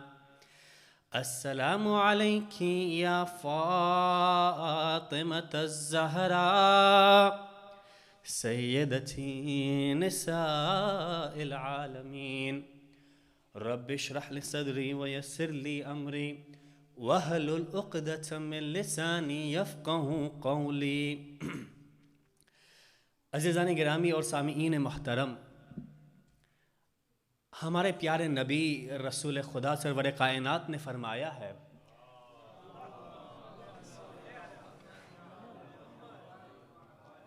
انا مدینۃ العلم وعلی بابھا. میں شہر علم ہوں اور علی اس شہر علم کا دروازہ. اب کل یہ امت نہیں کہہ سکتی کہ یا رسول اللہ یا نبی اللہ ہم بھٹک گئے، ہمیں معلوم نہیں تھا، ہمیں پتہ نہیں تھا کہ وہ دروازہ کون سا تھا جو آپ نے مقرر کیا تھا. کیونکہ نہ رسول خدا نے 10-20 شہر مقرر کیے ہیں، نہ 10-20 دروازے مقرر کیے ہیں. شہر بھی ایک ہے اور دروازہ بھی ایک ہی ہے. علامہ سید عرفان حیدر عابدی کا وہ جملہ کہ امت مسلمہ کو بصیرت و بصارت پیغمبر اسلام کو سلام کرنا چاہیے کہ انہوں نے اپنی امت کو گمراہ نہیں چھوڑ دیا، تنہا نہیں چھوڑ دیا، بلکہ فرمایا ایک ہی شہر ہے اور ایک ہی اس شہر کا دروازہ ہے۔ حالانکہ اگر آپ دیکھیں تاریخ میں جو شہر ہوا کرتے تھے نا، معمولی شہر بھی ان کے پاس ایک سے زیادہ ہی دروازے ہوتے تھے۔ دلی کا دروازہ لے لے، ملتان کے شہر لے لے، لاہور کا شہر آپ لے لے، ایک سے زیادہ ہی شہر ہوا کرتے تھے۔ یہ تو معمولی دنیاوی شہر ہے۔ اور شہر علم رسالت جو پوری کائنات پہ فائز ہے، محیط ہے، اس میں فقط ایک ہی دروازہ۔ تو لوگ پوچھیں گے یا رسول اللہ 10-20 دروازے رکھ لیتے، آسانی ہو جاتی۔ سرکار بھی جواب دیتے، ہاں ویسے اگر میں 10-20 دروازے مقرر کر دیتا تو آسانی ہو جاتی اور وقتی طور پر لوگ بھی خوش ہو جاتے۔ کسی کو میں دین کا دروازہ بنا دیتا، کسی کو علم کا دروازہ بنا دیتا، کسی کو حکمت کا دروازہ بنا دیتا، کسی کو حدیث کا دروازہ بنا دیتا، کسی کو سنت کا دروازہ بنا دیتا۔ 10-20 دروازہ بنا دیتا تو لوگ بھی خوش ہو جاتے، مطمئن ہو جاتے اور میرے لیے بھی آسانی ہوتی۔ اور پھر لوگوں کو زحمت کرنے کی ضرورت نہ تھی کہ اپنے آپ کو چھتیں بنا دے، کریا جوڑ دے، کھڑکیاں بنا دے۔ 10-20 دروازے اگر مقرر کر دیتا تو لوگوں کو بھی آسانی ہو جاتی، لیکن میری رحمت نے گوارا نہیں کیا کہ میں لوگوں کو اس طرح سے چھوڑ دوں کہ لوگ پھر کہتے یا رسول اللہ ہم پہچان نہ پائے، ہم بھول گئے کہ علم کا دروازہ کون سا تھا، حکمت کا دروازہ کون سا تھا، سنت کا دروازہ کون سا تھا۔ اسی لیے میں نے اعلان کیا انا مدینۃ العلم وعلی بابھا، شہر بھی ایک ہے، دروازہ بھی ایک ہے۔ جس کسی کو بھی کسی کی بھی پیاس ہو تو اس ایک دروازے پہ آ جائے، اس کی پیاس بجھ جائے گی۔ اور یہ جو دروازہ ہے وہ کالج کا یا یونیورسٹی کا دروازہ نہیں، جہاں ہر سبجیکٹ کا ایک اسپیشلسٹ ہوتا ہے، ہر سبجیکٹ کا پروفیسر ہوتا ہے۔ اکاؤنٹنگ والا پروفیسر پولیٹکس نہیں پڑھا سکتا، پولیٹکس والا پروفیسر کیمسٹری نہیں پڑھا سکتا، انگریزی والا پروفیسر اردو نہیں سکھا سکتا۔ نہیں، صرف ایک ہی شہر ہے اور ایک ہی دروازہ ہے۔ جس کسی کو بھی کچھ بھی پیاس ہو وہ علی کے دروازے پہ آئے۔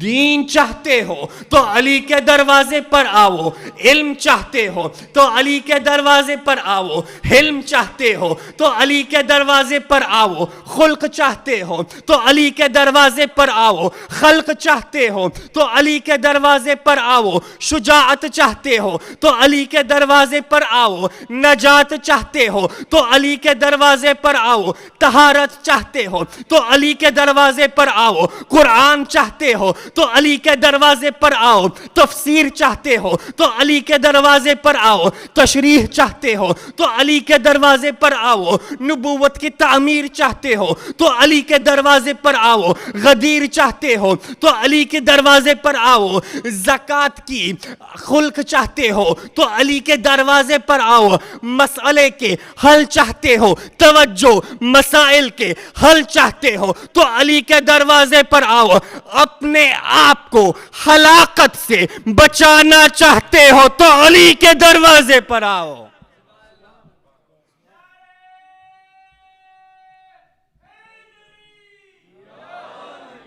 یہ تھا علی کا دروازہ۔ اب آئے زہرا کے دروازے کے سلسلے میں بات ہو جائے۔ شاعر آل محمد نے کیا خوب کہا ہے، عرش خدا سے افضل ہے دہلیز فاطمہ، عرش خدا سے افضل ہے دہلیز فاطمہ۔ آپ نے کیا سنا؟ عرش خدا سے افضل ہے دہلیز فاطمہ۔ آپ کہیں گے کہا عرش خدا اور کہا زہرا کی چوکھٹ۔ آپ مجھے اتنا بتائیے کہ عرش خدا میں رہتا کون ہے؟ فرشتے رہتے ہیں، ملائکہ رہتے ہیں، جبریل رہتا ہے، میکائیل رہتا ہے، اسرافیل رہتا ہے, ملک الموت رہتا ہے. اور دہلیز فاطمہ میں بیٹھتا کون ہے؟ سلمان بیٹھتے ہیں, ابو ذر بیٹھتے ہیں, مقداد و قمبر و فضہ بیٹھتے ہیں. اچھا آپ مجھے تاریخ میں بتا دے کہ کبھی بھی سلمان و ابو ذر و مقداد نے فرمایا ہو یا علی مجھے آسمان پہ لے جائے.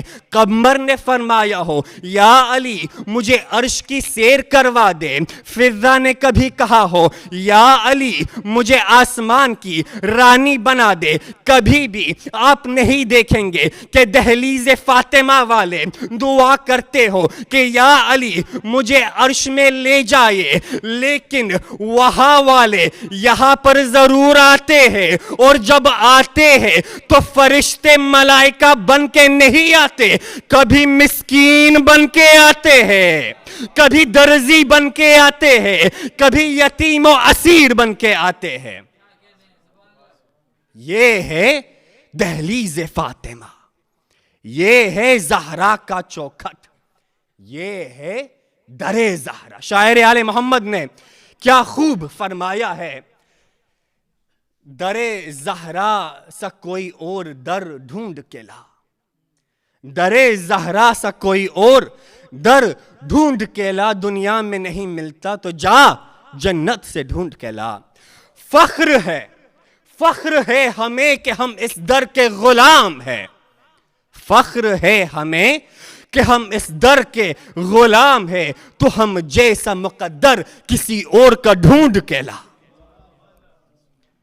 ہاں عزیزان گرامی, عزاداران سیدہ فاطمہ, آج ہم یہاں جمع ہوئے ہیں ایام فاطمیہ منانے کے لیے. آج ہم یہاں جمع ہوئے ہیں حسنین کی ماں فاطمہ کی یاد تازہ کرنے کے لیے. کون فاطمہ؟ جن کو رسول خدا نے بضعۃ منی کا خطاب دیا تھا. کون فاطمہ جو آیے تطہیر کی مصداق بنی. کون فاطمہ وہ سچ بولنے والی فاطمہ جو مباہلہ میں موجود تھی. عزیزان گرامی, جب سرور کائنات رسول خدا کے آخری لمحات تھے نا, تو ایک مرتبہ فاطمہ رسول خدا کے سرہانے پر بیٹھی ہوئی تھی. جیسے ہی رسول خدا کی آنکھ کھلتی ہے نا, تو فرماتے ہیں بیٹی زہرا یہ کیا بات ہے, بار بار دروازے کی طرف کیوں جا رہی ہو؟ سیدہ کہتی ہے بابا نہ جانے کیوں کوئی عرب بار بار دق الباب کرتا ہے, میں کھولتی ہوں, وہ کہتا ہے مجھے رسول خدا سے ملاقات کرنی ہے. میں کہہ دیتی ہوں کہ میرے بابا بہت ہی بیمار ہے, تو چلا جا. وہ چلے جاتا ہے, پھر تھوڑی دیر کے بعد آتا ہے اور پھر دق الباب کرتا ہے. بابا میں حیران ہو گئی ہوں, میں پریشان ہو جاتی ہوں. رسول خدا نے فرمایا بیٹی زہرا نہ پہچانا, یہ کوئی اور نہیں ملک الموت ہے. یہ کسی بھی نبی کے گھر کے اندر آنے کے لیے اجازت نہیں مانگتا, یہ تو آپ کے احترام میں دروازے کے باہر کھڑا ہے کہ فاطمہ مجھے اجازت دے تو میں اندر آؤ. یہ رسول خدا کیا کہنا چاہتے ہیں؟ اے مسلمانوں دیکھو, ملک الموت فرشتہ بھی یہاں پہ آ کر رک جاتا ہے. خبردار اس دروازے پر کبھی آگ لے کر مت آ جانا. اللہ اللہ عزادارو, ایک مرتبہ ابھی رسول خدا کی وفات کو کچھ دن ہی گزرے تھے کہ ایک مرتبہ دروازے کے باہر ایک بڑا ہجوم تیار ہوتا ہے. بہت سارے لوگ ہیں اور آواز بلند ہوتی ہے, خلو ابو الحسن کو باہر نکالو.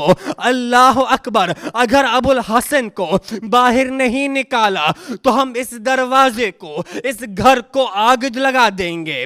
شیخ عباس القمی روایت نقل کی گئی ہوئی ہے, بیت الاحزان کتاب ہے. شیخ عباس القمی فرماتے ہیں کہ کسی نے پوچھا خبردار کیا اس گھر پہ آگ لگاؤ گے جس گھر پہ رسول خدا کی بیٹی رہتی ہے؟ تو کسی ملعون نے جواب دیا ہاں اگر ہو تو ہو, ہاں اگر ہو تو ہو, ہم اس گھر کو جلا دیں گے. بس ایک مرتبہ لکڑیاں جمع ہونا شروع کی, آگ لگ چکی. زہرا آگے بڑھتی ہے, فرماتی ہے کہ اس دروازے کو کیا آگ لگاؤ گے جس دروازے پر رسول خدا السلام علیکہ یا اہل بیت النبوہ فرماتے تھے؟ کیا اس گھر پہ آگ لگاؤ گے جس گھر پہ رسول خدا کے نواسے حسن و حسین رہتے ہیں؟ کیا اس دروازے پر آگ لگاؤ گے جس گھر میں رسول خدا کا خاندان رہتا ہے؟ کیا اس دروازے پر آگ لگاؤ گے جس دروازے پر فرشتے ملائکہ آ کر رک جاتے ہیں؟ بس سیدہ کہتی ہے کہ میں یہ کہہ رہی تھی, گفتگو کر رہی تھی, میرے دروازے پر آگ لگائی گئی, مجھے اتنی بھی مہلت نہیں دی گئی کہ میں دروازے کے پیچھے سے ہٹ جاؤں. ایک ملعون آگے بڑھتا ہے, لات مارتا ہے, میں دروازے اور دیوار کے بیچ میں پس گئی. آواز بلند ہوتی ہے فضا الیکی, فضا جلدی آؤ, میری پسلیاں ٹوٹ گئی. اللہ اکبر. عزادارو, ایک مرتبہ ایک صحابی نے امام موسیٰ کاظم کے سامنے ان کی دادی فاطمہ کا نام پکارا تھا. بس جیسے ہی نام سننا تھا نا تو امام باب الحوائج چیخ کر پکارنے لگے, واہ اماں. لوگوں نے پوچھا یا امام موسیٰ رضا آپ اتنا زیادہ کیوں رو رہے ہیں؟ تو انہوں نے فرمایا کہ جب میری دادی فاطمہ کے گھر میں آگ لگائی تھی نا تو ہجوم اتنا زیادہ تھا, لوگ اتنے زیادہ تھے کہ زور اتنا زیادہ تھا کہ اگر لوگ خاموش ہوتے تو لوگوں کو میری دادی فاطمہ کی پسلیاں ٹوٹنے کا آواز آتا. اللہ اکبر. زہرا کی پسلیاں ٹوٹ گئی. عجیب شخصیت ہے ماں بیٹی کی. ماں کی بھی پسلیاں زخمی ہوئی, بیٹے کی بھی پسلیاں زخمی ہوئی. ماں کی پسلیاں دروازے کے پیچھے شکستہ ہوئی اور بیٹے کی پسلیاں تل کربلا کی جلتی ہوئی خاک پر گھوڑوں کی ٹاپوں تلے پسلیاں ٹوٹ گئی. اللہ اکبر. ہاں عزادارو, تصور کیجئے گا, اپنا رخ جنت البقیع میں کیجئے گا, ایک ٹوٹی ہوئی قبر ہوگی. آپ کہیے جناب فاطمہ ہمارا پرسہ قبول فرمائیے. اے امام زمانہ اپنی دادی فاطمہ کا پرسہ قبول فرمائیے. مدینے میں رسول کی بیٹی کا در جلایا, کربلا میں فاطمہ کی بیٹیوں کے خیمے جلائے اور جنت البقیع میں فاطمہ کے بیٹوں کے روزوں کو مسمار کر دیا. بس عزادارو آخری جملے سن لیجئے. ایک مرتبہ نجف میں مصائب پڑھا جاتا تھا تو لوگ آیت اللہ اصفہانی کے پاس آتے ہیں, کہتے ہیں آغا علماء یہ مصائب میں پڑھتے ہیں. نجف کے منبروں سے یہ پڑھا جاتا ہے کہ جناب سیدہ دائیں طرف کی پہلو, دائیں طرف کی کروٹ نہیں لے پاتی تھی. کیا یہ بات سچ ہے؟ تو ایک مرتبہ آیت اللہ اصفہانی زار و قطار رونے لگے، گریہ کرنے لگے۔ لوگوں نے پوچھا، سن سکیں گے عزادارو، لوگوں نے پوچھا آغا آپ کیوں رو رہے ہیں؟ آغا نے جواب میں دیا، ارے یہ نہیں بات کہ زہرا دائیں طرف کی کروٹ نہیں بدل سکتی تھی، زہرا کروٹ ہی نہیں بدل سکتی تھی۔ عزادارو، ہر سانس میں زہرا کو محسوس ہوتا تھا کہ زہرا کا پہلو شکستہ ہو چکا ہے۔ کسی پوچھنے والے نے پوچھا، یا امیر المؤمنین آپ کے سب سے زیادہ مصائب کون سے ہیں؟ امیر المؤمنین جواب دیتے ہیں کہ دو نشانی میں کبھی بھی نہیں بھول سکتا، ایک بازو کا زخم اور ایک پہلو کا زخم۔ الا لعنۃ اللہ علی القوم الظالمین، انا للہ و انا الیہ راجعون، وسیعلم الذین ظلموا ای منقلب ینقلبون۔ بار الہ ہمارے اس قلیل عبادت کو تیرے بارگاہ میں قبول فرما۔ فاطمہ کا واسطہ جو حج و زیارت کی متمنی ہے انہیں حج و زیارت سے مشرف فرما۔ رسول خدا کا جو آخری جانشین ہے ان کی تعجیل میں ظہور فرما، اور فلسطین کے لوگوں کو نجات فرما۔ ماتم حسین یا حسین۔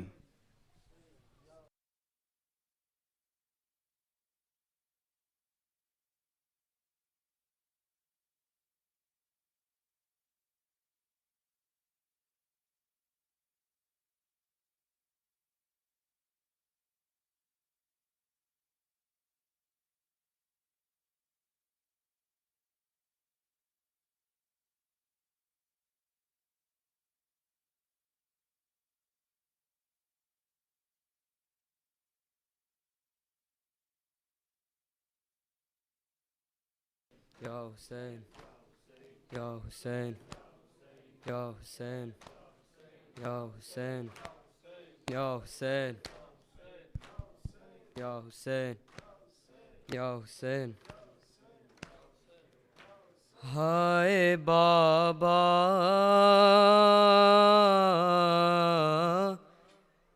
تیری زہرا پہ مصیبت کی گھڑی ہے، کیسے دروازہ ہٹاؤں، کیسے محسن کو بچاؤں، سانس سینے میں رکھی ہے، تیری زہرا پہ مصیبت کی گھڑی ہے۔ ہائے بابا تیری زہرا پہ مصیبت کی گھڑی ہے، ہائے بابا تیری زہرا مصیبت ہے۔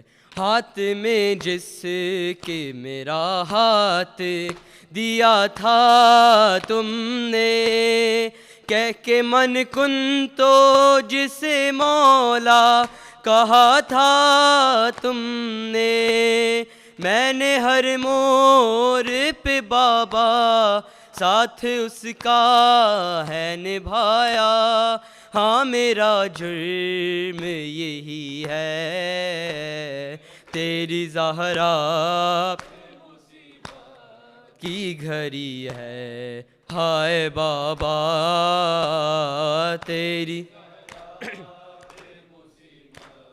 کی گھڑی، تیری امت نے بنا دی ہے یہ حالت بابا، کوئی پسلی بھی نہیں میری سلامت بابا، سانس لیتی ہوں میں جس دم گھٹنے لگتا ہے میرا دم، صرف مرنے کی کمی ہے، تیری زہرا پہ مصیبت کی گھڑی ہے، ہائے بابا پہ مصیبت کی گھڑی، کبھی دربار میں پیشی کو بلاتے ہیں ہمیں، کبھی دروازے پہ آ کے ستاتے ہیں ہمیں، میرے یہ پھول سے بچے پوچھتے ہیں یہی مجھ سے، کیا خطا ہم سے ہوئی ہے، تیری زہرا پہ مصیبت کی گھڑی ہے، ہائے بابا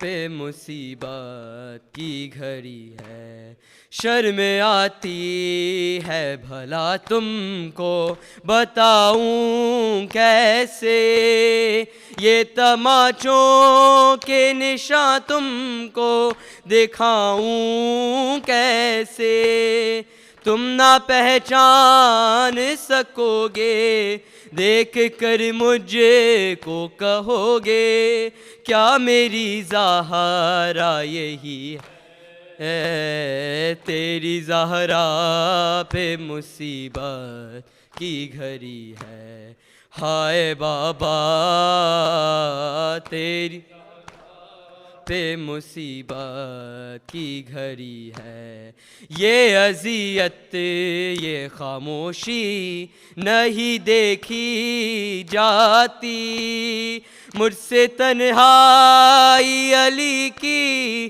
نہیں دیکھی جاتی، تیرا پیغام سنانے حق ولایت کا بتانے زہرا گھر گھر میں گئی ہے، تیری زہرا پہ مصیبت کی گھڑی ہے، ہائے بابا تیری زہرا پہ مصیبت کی گھڑی ہے، کیسے دروازہ ہٹاؤں کیسے محسن کو بچاؤں، سانس سینے میں رکی ہے، تیری زہرا پہ مصیبت کی گھڑی ہے، ہائے بابا تیری زہرا پہ مصیبت کی گھڑی ہے، یا حسین یا حسین۔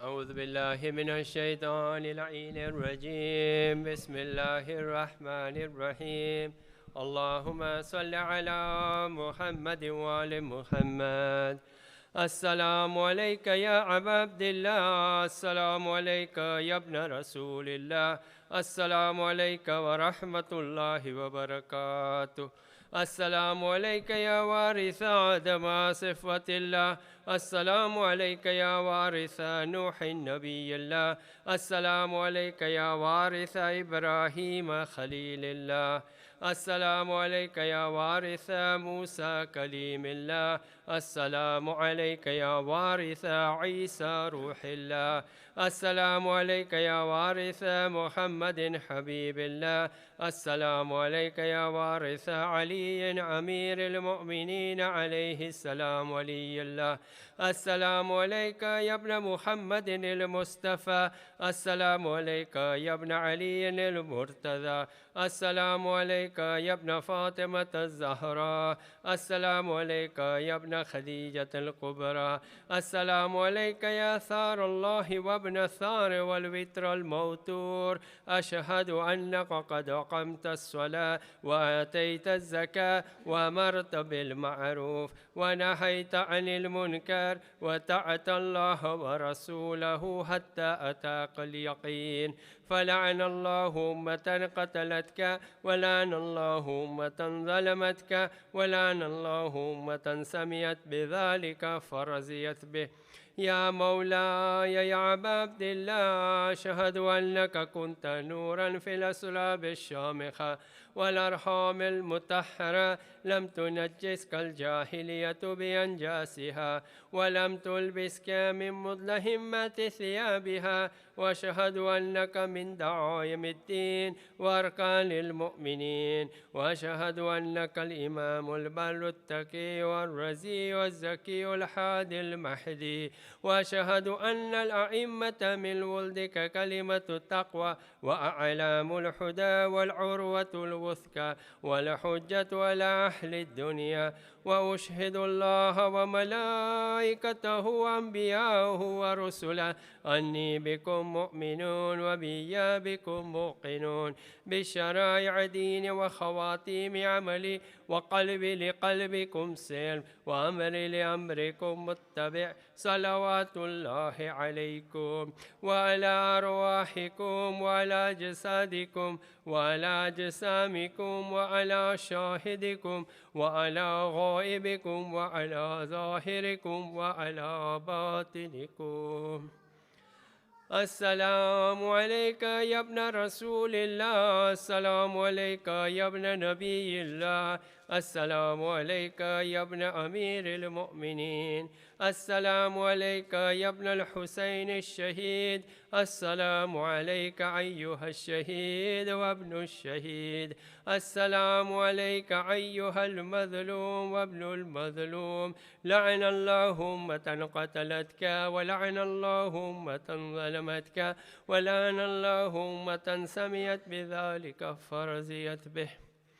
السلام عليكم يا أولياء الله وأحباء، السلام عليكم يا أصفياء الله ووداع، السلام عليكم يا أنصار دين الله، السلام عليكم يا أنصار رسول الله، السلام عليكم يا أنصار أمير المؤمنين، السلام عليكم يا أنصار فاطمة الزهراء يا سيدة نساء العالمين، السلام عليكم يا أنصار أبي محمد الحسن بن علي الولي الزكي الناس، السلام عليكم يا أنصار أبي عبد الله، بأبي أنتم وأمي طبتم وتابت الأرض التي فيها دفنتم وفزتم فوزا عظيما، فيا ليتني كنت معكم فأفوز معكم.